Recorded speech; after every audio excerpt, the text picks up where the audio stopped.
our Director of Ceremonies,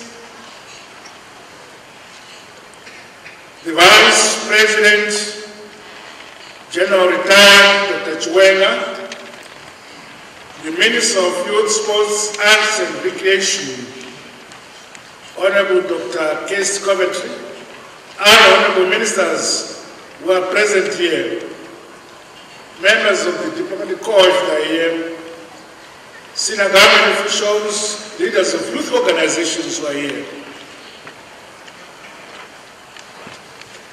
I would like to address this inaugural Youth Indawa, which is an important platform for us to engage, deliberate and obtain stakeholder input on the various youth development and empowerment initiatives in our country. My government is very alive to the vital role that the youth play in socio-economic development and in the pursuit of our national aspirations. When we talk about creating a new Zimbabwe, we have the youth of our country in mind. Since the advent of the Second Republic, I have pronounced that I am a listening president and I'm open for dialogue. I have continuously encouraged us to live in harmony, live in peace, live in unity, love and tolerance, no matter our differences or our persuasions. In addition, one of the values under Vision 2030 and also enshrined in the Constitution is participatory decision-making, where citizens participate on issues that affect them.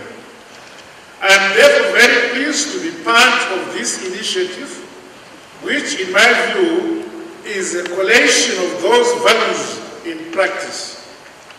It is further heartwarming to see this crowd of a wide array of youth organizations and stakeholders who work with the youth, plus thousands of talented young and patriotic Zimbabweans coming together to interact, as I saw outside there, providing solutions as well as share their concerns on how you can play your role in building the Zimbabwe we all want.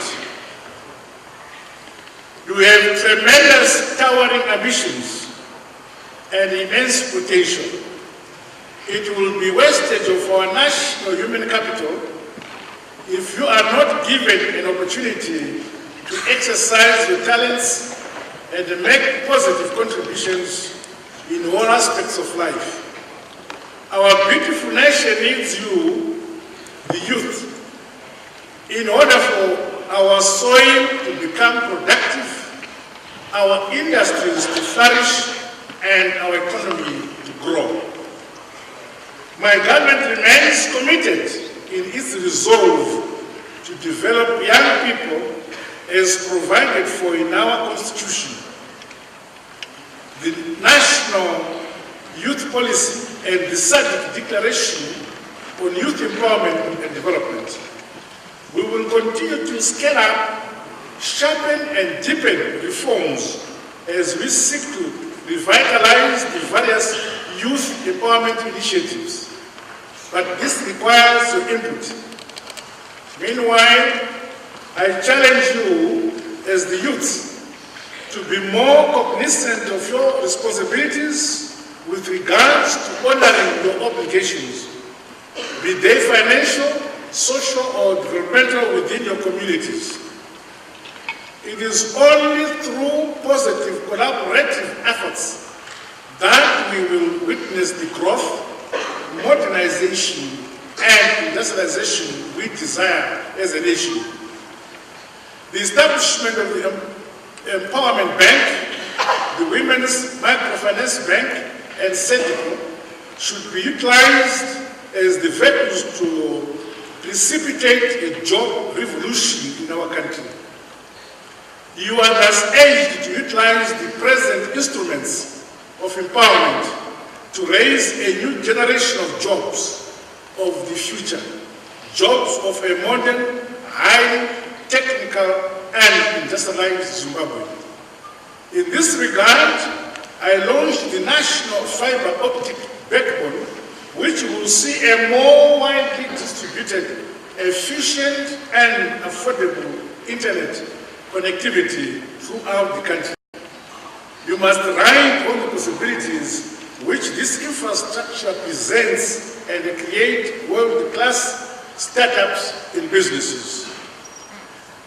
In the same token, I recently commissioned the India-Africa Incubation Center, which focuses on equipping our young people with entrepreneurial skills to start their own businesses and give them practical business exposure. I encourage as many of you as possible to visit the center, which will help broaden your perspectives so that you see the possibilities, especially in the manufacturing sector and the creation of small industry systems, no matter where one resides. In December last year, I declared that every first Friday of the month is a National Clean Up Day. It has been disheartening that the young people and the youth organizations have not fully appreciated the importance of this exercise. Now, the young man who talked there, I think he got my reply. This monthly event provides us with the chance to keep our living and working places clean. In addition, you can develop businesses associated with the green agenda, such as manufacturing of products through recyclable materials. You should be proactive creators of jobs and wealth in your respective areas, right from the ward level, be it in rural or urban areas. You must, as a young people, be implementers of projects, not mere dreamers and planners. Less talk and more action will move our country forward. You should not be afraid of making mistakes. I had Prime Minister, she did not just get the first gold medal the first day she attempted. She attempted, failed, until succeeded. And she's the holder of numerous world gold championships because she was persistent. In relation to education and skills development, I challenge you to be more results-oriented and acquire transformative education. The knowledge and skills you acquire from various learning institutions should provide practical solutions to the opportunities and challenges we face as a nation. It is only through such functional education that you will be able to create jobs and generate wealth from your academic accomplishments. To that end, education must adapt to the evolving trends to fuel the natural passion and genius of young learners towards our development paradigm as a nation. On its part, my administration is revamping our vocational training centers, which together with polytechnic colleges must be the engine rooms for artisans who will practically drive industrialization in our country. This will further ensure that school leavers and graduates of tertiary institutions acquire appropriate technical and entrepreneurial skills. Those young people in our universities should fully utilize incubation hubs established within these institutions to nurture and grow innovative ideas. As I have committed in the past, my administration will support young innovators so that they grow their ideas and projects to a point of commercialization. As your theme for the endeavor exhorts us, the future is now. So, we must not just imagine the future we want, but more importantly, let us roll up our sleeves, put shoulders to the wheel, and consciously work hard to realize the future we want. We will guide and support you in this regard. Recently, as you may be aware, we have two very successful binational commissions with Botswana and South Africa to deepen our strategic, technical, and economic cooperation. The onus is upon you, the youths, to capitalize on these programs, which my government has been championing under our advanced engagement and re-engagement policy. Our country is not an island, hence as you develop your business ideas, products and markets, you should also be alive to the realities and needs of the region and the continent. Government remains gravely concerned about the social ills and the welfare of men and employed youths. We will continue to increase the social safety nets for you as our economy improves. You must desist from drugs and substance abuse, as they do not only ruin your lives but destroy your future and that of next generations. I encourage you to be wary of some elements in our society who may want to abuse and manipulate the present economic situation for their sinister motives, to the detriment of your individual lives and our national economy as a whole. We are one nation, one people, united by one national flag. We are strong, strong in our diversity, individually and in organizations. I appeal to you to always seek to engage, meet with and visit each other as young people from across the country. This will help us appreciate each other's uniqueness and importance.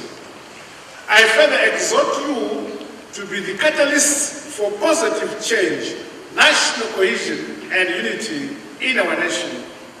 It is a new dawn, an era of hope in our country.